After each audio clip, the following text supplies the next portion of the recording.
Hello students. तो आज हम बात करेंगे अपने नए टॉपिक की, लेकिन उससे पहले जो कल मैंने वीडियो बनाया था उसमें आवाज़ बहुत साफ़ नहीं आई है, इसलिए मैं सोच रही हूँ कि अपना आपका जो प्रीवियस है उसको एक बार रिवाइज़ करा दूँ, कम से कम जो जो इंपॉर्टेंट है उतना बता देती हूँ। तो जब हम चैलेंज ऑफ बाइपोलैरिटी की बात करते हैं तो इसमें कुछ खास नहीं है, इससे बस इतना दिया गया है कि क्या होता है जब पूरा वर्ल्ड जो है 2 अलायंसेस में डिवाइड हो रहा था, तो ऐसे में जो है नैम एक नया ऑप्शन बनकर आता है। तो ऐसे नए ऑप्शन में, और ये नया ऑप्शन किसके लिए था? ये उन कंट्रीज़ के लिए था जो ये नहीं चाहती थी कि वो 2 अलायंसेस में शामिल हो। साथ ही साथ ये जो है मेनली जो नैम में शामिल होने वाली कंट्रीज़ थे, ये न्यूली डीकोलोनाइज कंट्रीज़ थे, जिसमें मेनली एशिया, अफ्रीका और लैटिन अमेरिका के देश आते हैं। तो उन्होंने नैम की स्टैब्लिशमेंट करी। नैम की जो हम बात करते हैं तो इसकी फुल फॉर्म होती है नॉन अलाइनमेंट मूवमेंट।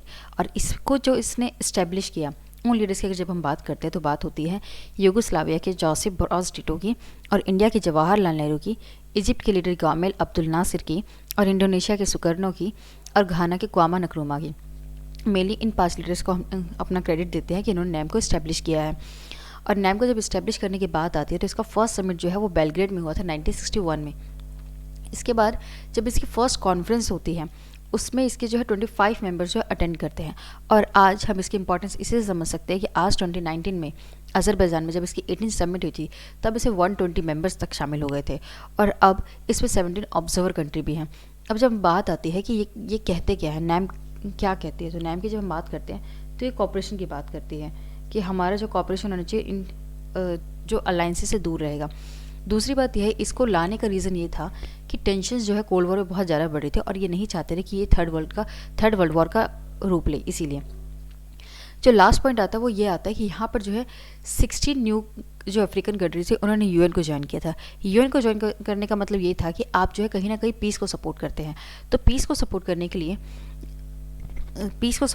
आपने यूएन को जब ज्वाइन किया तो यही सेम पॉलिसी कहीं ना कहीं नैम लेकर आती है, जो कहती है कि हम पीस एंड स्टेबिलिटी को बनाए रखने के लिए नैम को लेकर आए हैं। जब हम बात करते हैं कि नैम है क्या, तो नैम है क्या इसको डिफाइन करना मुश्किल हो जाता है, इसलिए हम बात करते हैं कि नैम क्या नहीं है। तो ये इसको मेनली 2 वर्ड्स में कहा जाता है कि आइसोलेशनिज्म नहीं है और न्यूट्रलिटी नहीं है।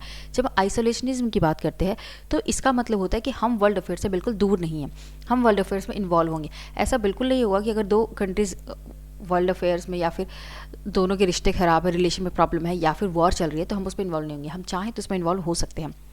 और जब हम बात करते हैं न्यूट्रलिटी की, तो ये न्यूट्रलिटी भी नहीं, क्योंकि न्यूट्रलिटी का मतलब ये होता है कि आप बिल्कुल ही वॉर से दूर रहेंगे या फिर वॉर से दूर रहेंगे, या तो फिर वॉर को इनिशिएट कर सकते हैं, या फिर जो है आप बिल्कुल वन वर्ड में कहें तो वॉर से दूर रहेंगे। तो ऐसे में क्या है, न्यूट्रलिटी ये भी नहीं कहती कि आप बिल्कुल वॉर से दूर रहेंगे, आप चाहे तो वॉर में भी इन्वॉल्व हो सकते हैं, लेकिन हाँ आपकी जो स्टेप्स है वो इस साइड होने चाहिए कि वॉर को ख़त्म किया जा सके, एंड ऑफ वॉर की तरफ बढ़ने चाहिए उन वॉर को। लेकिन नैम की एक और जो पॉलिसी रही है वो हमेशा से ये रही कि वो वॉर को प्रिवेंट करे। उसके बाद जो न्यू इंटरनेशनल इकोनॉमिक ऑर्डर है इसमें कुछ खास नहीं है, इसमें बस इतना कहा जाता है कि जो अंकटाड की रिपोर्ट है उन्होंने ये कहा कि न्यू जो कंट्रीज़ है, न्यूली डेवलप्ड जो कंट्रीज़ हैं या फिर अंडर डेवलप्ड जो कंट्रीज़ हैं, उनके लिए ज़रूरी है कि वो अपने में जो है इकोनॉमिक फैक्टर को ऐड करे ताकि जो है वो सेल्फ रिलायंट बन सके, किसी देश के पीछे उन्हें लगने की ज़रूरत ना पड़े। इसीलिए, और इनमें जो मैंने 5 लीडर्स के आपको नाम बताए हैं, Jawaharlal Nehru, Joseph Broz Tito, इन सब के नाम आपको याद करने पड़ेंगे टिप्स पे। अब आगे बढ़ते हैं हम आज के नए टॉपिक की तरफ। तो जब हम आज के टॉपिक की बात करते हैं ये है India and the cold war. जब हम बात करते हैं कि इंडिया और कोल्ड वॉर में इंडिया का क्या रोल रहा कोल्ड वॉर में, तो हमने जैसे कि पहले पढ़ा था कि कोल्ड वॉर के टाइम पे कोरियन वॉर में इंडिया ने एक इम्पॉर्टेंट मेजर रोल प्ले करता है इंडिया, जिसमें जवाहरलाल नेहरू ने यूएसए और यूएसएसआर के बीच में जो है एक मेडिएशन का काम किया था और उसने उस टेंशन को कम करने का काम किया था। साथ ही साथ जब हम बात करते हैं तो कोल्ड वॉर के टाइम पे इंडिया ने एक और काम ये किया कि उसने नैम को इस्टेब्लिश करने में बहुत बड़ी हेल्प करी है। नैम को इस्टेब्लिश करने में जवाहरलाल नेहरू का एक काफ़ी बड़ा स्टेप रहता है। उसके बाद बात आती है कि आखिर नॉन अलाइनमेंट मूवमेंट से इंडिया को क्या फ़ायदा हुआ है। तो इसका एक सबसे बड़ा बेनिफिट तो ये हो जाता है कि इसकी वजह से जो है कोई भी कंट्री ऐसी नहीं थी जो इंडिया को लेकर बेफिक्र हो जाए। यूएसए हो या यूएसएसआर हो, दोनों कोई भी बेफिक्र नहीं हो सकते कि इंडिया जो है हमारे लिए अब काम कर रही है, या फिर यूएसए कह सके। बिल्कुल ये इंडिया जो है कभी भी किसी एक साइड हुआ ही नहीं। इसी वजह से उसको अगर कहे तो बेनिफिट या फिर लॉस दोनों साइड से होता रहा। और उसके बाद एक और रीज़न इसका ये रहा कि इसने जो हमेशा कोल्ड वॉर के टाइम पे नॉन अलाइनमेंट मूवमेंट की वजह से जो है अपने डिसीजन को प्रायोरिटी दी। इसने देखा कि मेरा इंटरेस्ट किस में है, इसने अपने इंटरेस्ट पर ध्यान दिया है, तो इस वजह से इसने एक बहुत ही अच्छा रोल वहाँ पे दिया है। अब कुछ क्रिटिसिज्म किया जाता है इंडिया की तरफ से कि इंडिया ने जो है नॉन अलाइनमेंट मूवमेंट को जो है कभी एग्री किया ही नहीं है, क्योंकि उसने काफ़ी सारी ऐसी चीज़ें करी जिससे वर्ल्ड को ऐसा लगा कि शायद ये नैम के तो अकॉर्डिंग होता ही नहीं है। जैसे कि नॉन अलाइनमेंट मूवमेंट की जब हम बात करते हैं, इस ये कहा जाता है कि इंडिया ने हमेशा से नेशनल इंटरेस्ट को देखा, उसने इंटरनेशनल इंटरेस्ट को देखा ही नहीं, उसने अपने इंटरेस्ट को प्रायोरिटी दी। जैसे कि अगर हम बात करें कि कोई भी स्टेप्स ले रहे हैं तो उसने ये नहीं देखा कि वर्ल्ड के लिए क्या ज़रूरी है, उसने ये चेक किया कि इंडिया के लिए क्या ज़रूरी है, क्या इंडिया के लिए सही है तो उसको वो फॉलो करेगा, नहीं सही है तो इंडिया के लिए फॉलो नहीं करेगा, बल्कि उसने वर्ल्ड अफेयर्स को इसमें ध्यान ही नहीं दिया। सेकेंड जो पॉइंट दिया जाता है वो दिया जाता है 1971 के बारे में। आप जानते हैं कि 1971 के टाइम पे जो है हमारा इंडिया और बांग्लादेश के साथ वॉर चल रहा था। ऐसे में बांग्लादेश प्रेजेंटली, और उस टाइम में वो पाकिस्तान था, ईस्ट पाकिस्तान था। तो ये पाकिस्तान की कहानी है। पाकिस्तान के साथ अमेरिका इन्वॉल्व हो जाता है, उसके साथ उसकी पावर बढ़ जाती है इस वजह से, और यहाँ पर इंडिया के पास उतनी पावर नहीं रहती है क्योंकि इंडिया भी बहुत पावरफुल नेशन में नहीं था उस टाइम तक, आर्म्स या फिर उसके पास मिलिट्री फोर्सेज इतनी अच्छी नहीं थी। तो इस वजह से 1971 में इंडिया ने जो है रशिया के साथ या फिर यूएसएसआर के साथ जो है ट्रीटी ऑफ फ्रेंडशिप साइन करता है वो 1971 में अगस्त के। उसके बाद ये कहा जाता है कि जब आपने नैम के रूल्स को माना था, नैम को मानते, तो ये तो वायलेशन हो गया कि आप किसी एक कंट्री के साइड हो गए। तो इस पे इंडिया का ये कहना है कि नहीं, ऐसा नहीं है, क्योंकि बांग्लादेश इस क्राइसिस के टाइम में बहुत ज़रूरी था कि मिलिट्री सपोर्ट मिले, और इंडिया को एक गुड रिलेशन बनाने से अभी भी नैम मना नहीं करता, तो किसी के साथ भी गुड रिलेशन बना सकता है। और ऐसा बिल्कुल नहीं है कि हम बिल्कुल यूएसएसआर के साइड हो गया, हम जो है दूसरी कंट्रीज़ के साथ भी गुड रिलेशन बनाए रखेंगे जिसमें यूएसए भी शामिल है। उसके बाद देखते हैं आगे। तो नॉन अलाइड मूवमेंट के बारे में ये कहा जाता है कि ये जो है, क्या ये आज के टाइम में इंपॉर्टेंट रखती है, इंपॉर्टेंस है। एंड नैम की बात करें तो इसकी इंपॉर्टेंस सबसे पहले तो तभी नज़र आ जाती है जब 120 मेंबर्स इसके 2018 में इन्वॉल्व होते हैं, तभी हमें दिख जाता है कि शायद इसकी इंपॉर्टेंस बढ़ती जा रही है, और यही रीज़न है कि इसके मेंबर्स भी बढ़ते जा रहे हैं। तो दूसरा रीज़न ये आता है कि नैम को स्टैब्लिश करने का रीज़न तो ये था कोल्ड वॉर। जब कोल्ड वॉर ही खत्म हो गया, यूएसएसआर ही खत्म हो गया है, तो ऐसे में क्या ज़रूरत है नैम की। तो ये कहा जाता है कि नैम की ज़रूरत इसलिए है क्योंकि नैम हमेशा से ये कहता था कि हमें किसी सुपर पावर के पीछे लगने की ज़रूरत नहीं है, हम जो है खुद का अलायंस बना के अपने आप को एक पावरफुल कंट्री की तरह दिखा सकते हैं। तो आपको सुपर पावर के पीछे जाने की क्या ज़रूरत है। तो नैम इस चीज़ को आज भी फॉलो करता है। आज भी नैम जो है अंडर डेवलप्ड या फिर लीस्ट डेवलप्ड कंट्रीज़ के साथ में इन्वॉल्व होकर अपना एक अलायंस बनाता है। इसी वजह से जो सुपर पावर है वो इन कंट्रीज़ को इग्नोर नहीं कर पाते। लेकिन अगर ये अलायंस ना होता, वो कंट्रीज़ अलग अलग होती, तो शायद सुपर पावर इन पर ध्यान देती ही नहीं। इसलिए जो है ये आज भी वर्ल्ड अफेयर्स में एक इंपॉर्टेंट रोल प्ले करती है। अब बढ़ते हैं अपने टॉपिक की तरफ, India and the cold war.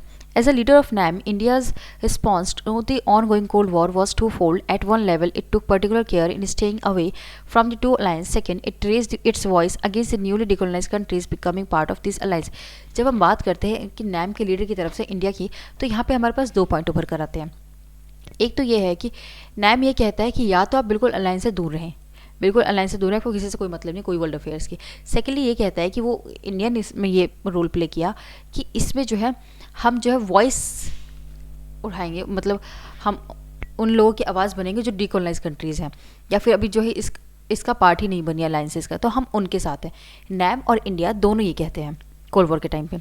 India's policy was neither negative nor passive as Nehru reminded the world. Non-alignment was not a policy of feeling away. On the contrary, India was in favor of actively intervention in world affairs to soften cold war rivalries. तो ये कहा जाता है कि India या नेहरू की तरफ से, या नैम की तरफ से ये कहा जाता है कि नैम ने कभी ये नहीं कहा कि हम बिल्कुल ही अलग रहें, बिल्कुल ही दूर रहे वॉर वगैरह से, नहीं, बल्कि ये कहता है कि हम कोल्ड वॉर जो राइवलरीज है उसको सॉफ्ट करें, मतलब उसको कम करें, उस टेंशन्स को कम करें। India tried to reduce differences between the alliance and thereby prevent differences from escalating into a full-scale war.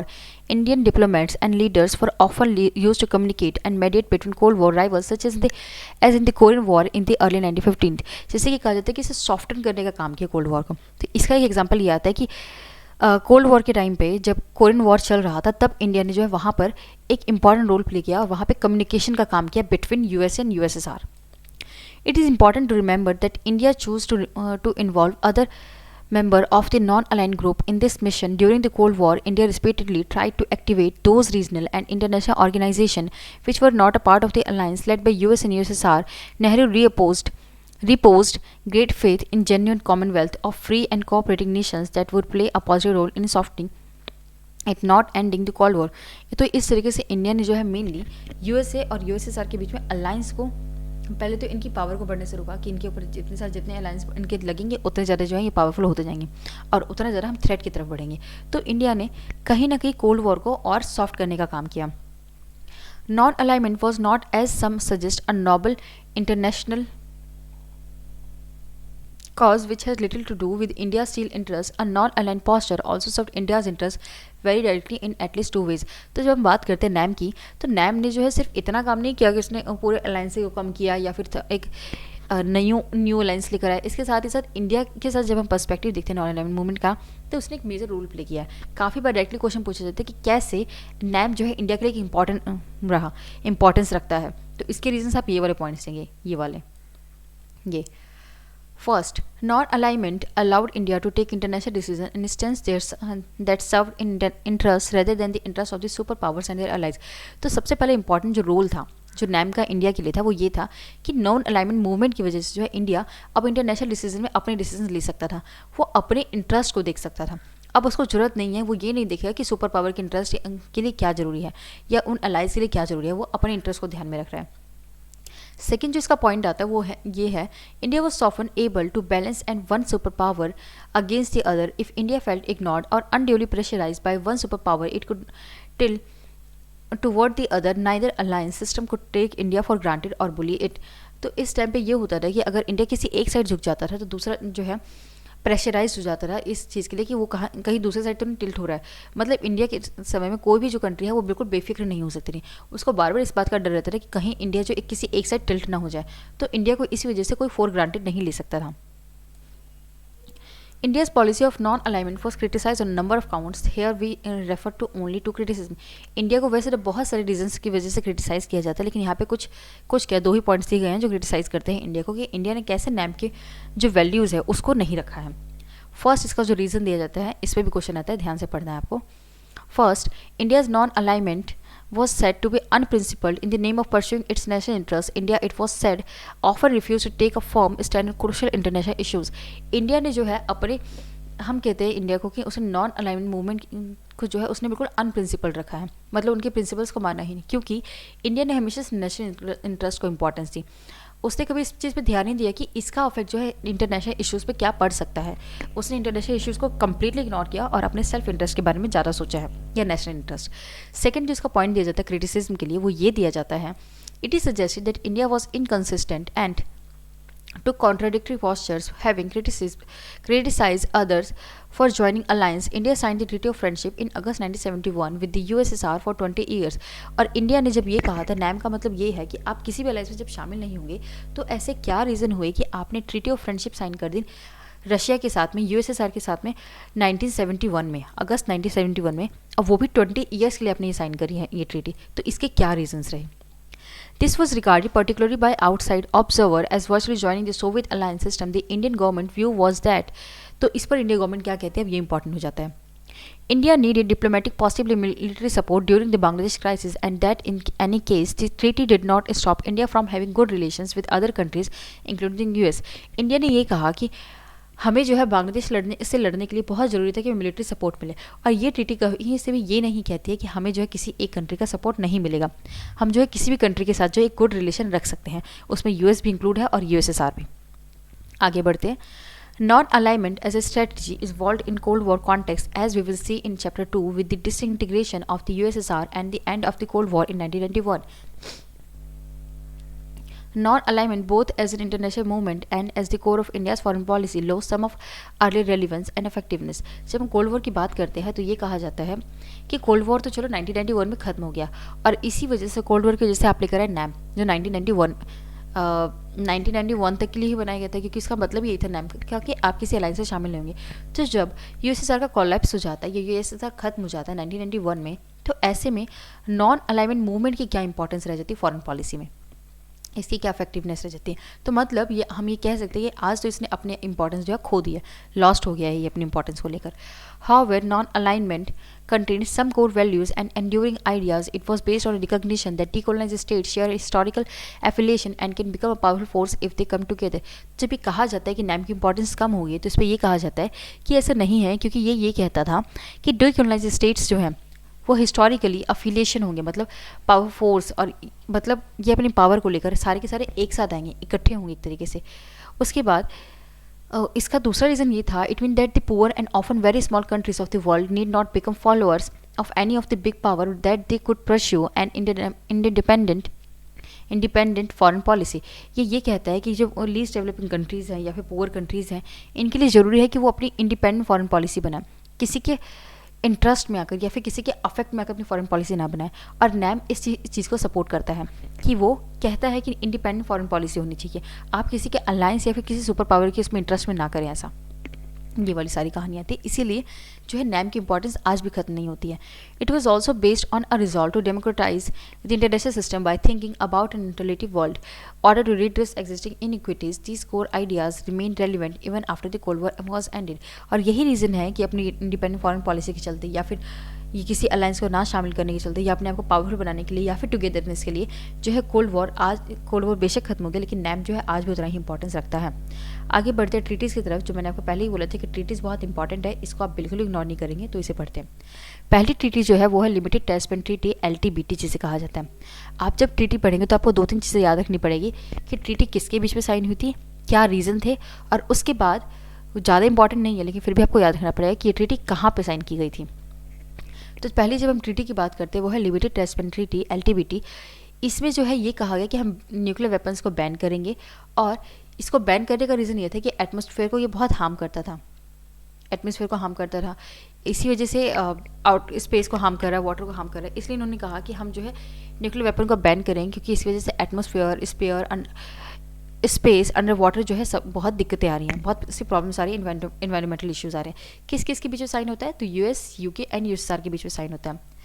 कहाँ पे साइन किया जाता है, तो मॉस्को में किया जाता है। कब किया जाता है, 5 अगस्त 1963। आपको इतनी चीज़ें याद रखनी है, किसके बीच में साइन किया जाता है, किस लिए साइन किया जाता है, क्या रीज़न थे उसके पीछे, और कब साइन किया जाता है। अगली ट्रीटी है NPT। ये काफ़ी इंपॉर्टेंट ट्रीटी है, न्यूक्लियर नॉन प्रोलिफरेशन ट्रीटी। ये क्यों इंपॉर्टेंट है इसके बारे में आपको अभी बताती हूँ। Allows only the nuclear weapon states to have nuclear weapons and stops other from acquiring them. For the purpose of the NPT, a nuclear weapon state is one which has manufactured and exploded a nuclear weapon or other nuclear explosive devices prior to 1 January 1967. So there are 5 nuclear weapons states: US, USSR, Britain, France and China. Signed in Washington, London and Moscow on 1st July 1968, entered into force on 5th March 1970, extended definitely in 1995. अब क्या है इस treaty में क्या कहता है, nuclear non proliferation treaty में इसमें ये कहा गया कि हम जो है जो न्यूक्लियर वेपन्स है वो कुछ ही कंट्री के पास रहेगी, सभी कंट्रीज़ के पास नहीं रहेगी। मतलब जिसने न्यूक्लियर वेपन्स बना ली हैं सिर्फ उनके पास ही न्यूक्लियर वेपन्स रहेंगे, बाकी किसी के पास नहीं रहेंगे।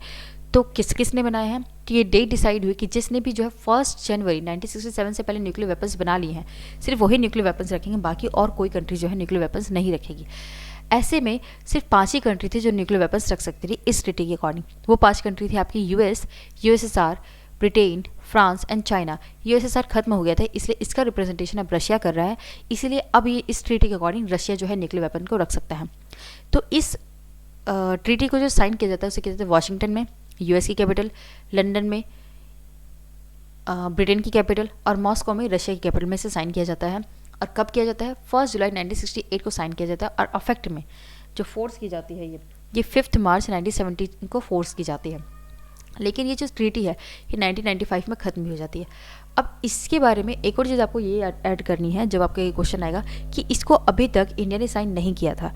इसका रीज़न ये था कि इंडिया ने ये कहा कि ये कहीं ना कहीं जो है डिस्क्रिमिनेशन को बढ़ावा देता है। ये कुछ ही कंट्रीज़ को ये कहता है कि न्यूक्लियर वेपन्स रखेंगे, बाकी कंट्रीज़ को बढ़ावा नहीं देता है कि न्यूक्लियर वेपन्स रखेंगे।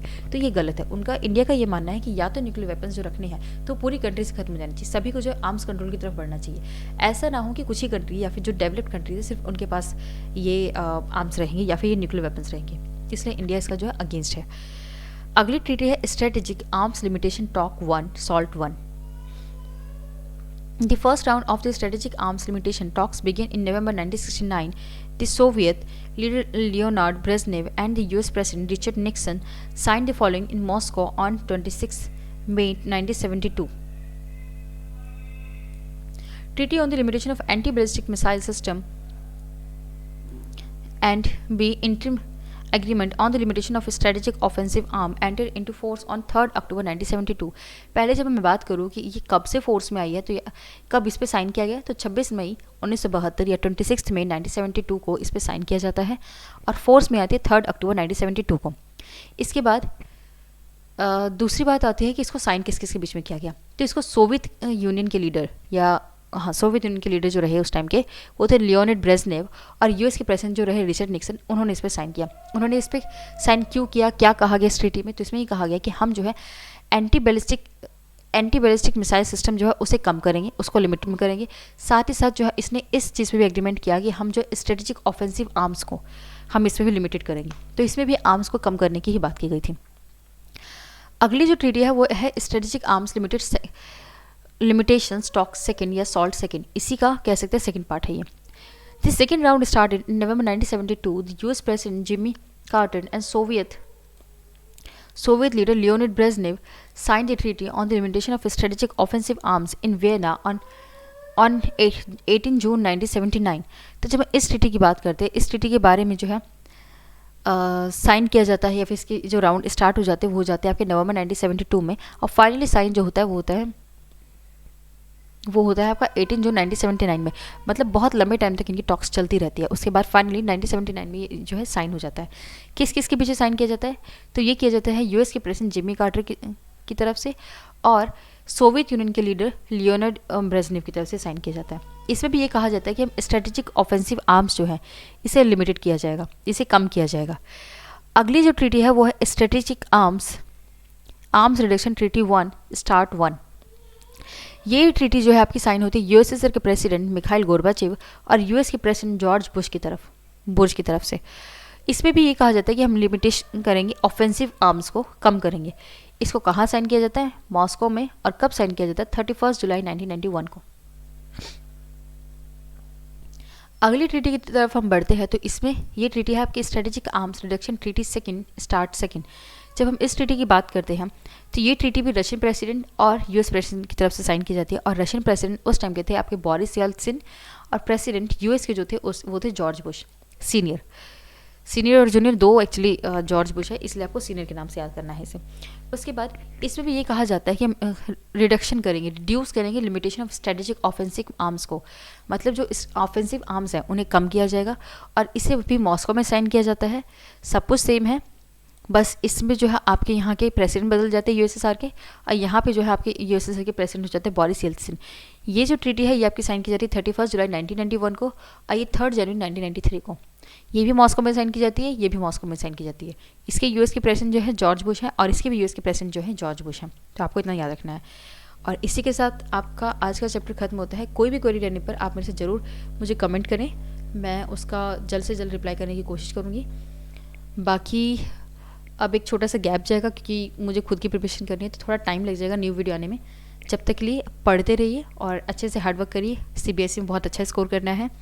मिलेंगे नेक्स्ट वीडियो के साथ, तब तक के लिए थैंक यू फॉर वॉचिंग, और लाइक शेयर एंड सब्सक्राइब करना बिल्कुल ना भूलें।